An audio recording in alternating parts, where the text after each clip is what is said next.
We live in a world that feels like this nonstop digital stage, right? And there's this constant pressure to share, to perform, to post. But what about the people who just don't? Today, we're going to talk about them, the ones who are quiet on social media. So yeah, in a world of constant updates, what does that silence really mean? It's a huge question, isn't it? Because when someone doesn't post, our minds kind of jump to conclusions. We assume they're out of the loop, maybe secretive, or, I don't know, just boring? Well, we're going to unpack that silence today and find out what's really going on behind the scenes. Okay, so let's break this down. On one side, you've got what we all kind of assume, that silence means someone's disconnected, they've got nothing to share, or they're just not that interesting. But the reality? It's often the total opposite. We're not talking about being disconnected. We're talking about being in control. It's not about having nothing to share. It's about having real clarity on what's actually worth sharing and who with. And it's definitely not about being uninteresting. It's about being deeply at peace with yourself. I mean, just think about that for a second. When you're constantly posting, what are you really doing? A lot of the time, you're just reacting. Reacting to trends, to what other people are doing, even reacting to the algorithm itself. Your whole world gets shaped by this hunt for likes and comments. But when you step back from all that, you stop performing for an audience and you start living for yourself. And that, right there, is the ultimate form of control. And you know what? There's actually a psychological term for this kind of inner strength. It's called self-concept clarity.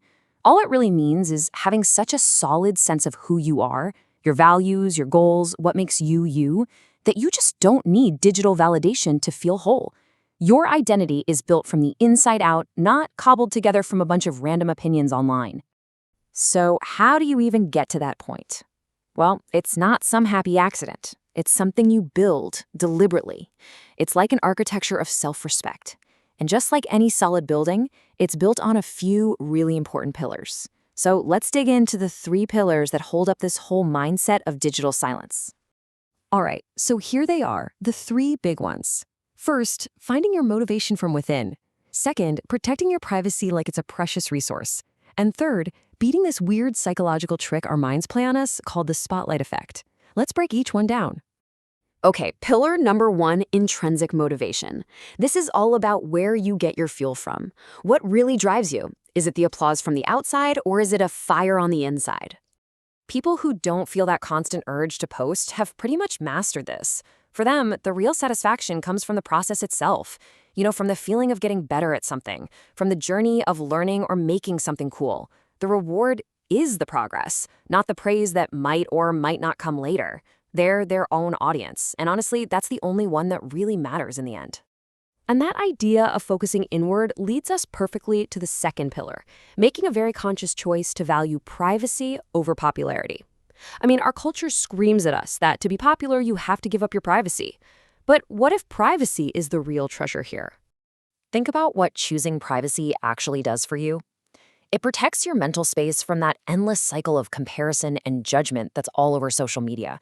It helps you with what psychologists call emotional regulation, so your mood isn't just a yo-yo tied to how many likes your latest post got.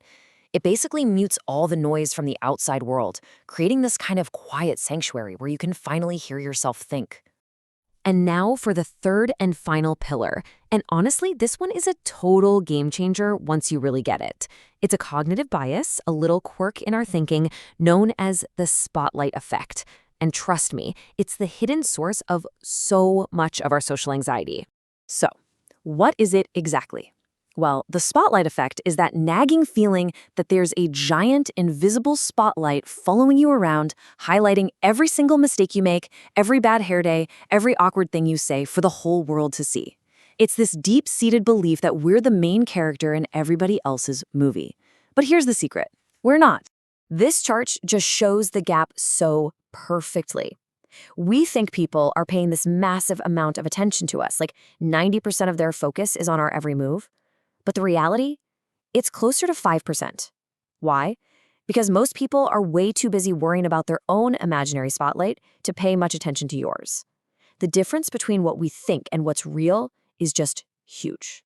And the second you truly, deeply understand this, the moment you realize that the massive audience you're so terrified of is mostly in your head, you feel this incredible sense of freedom.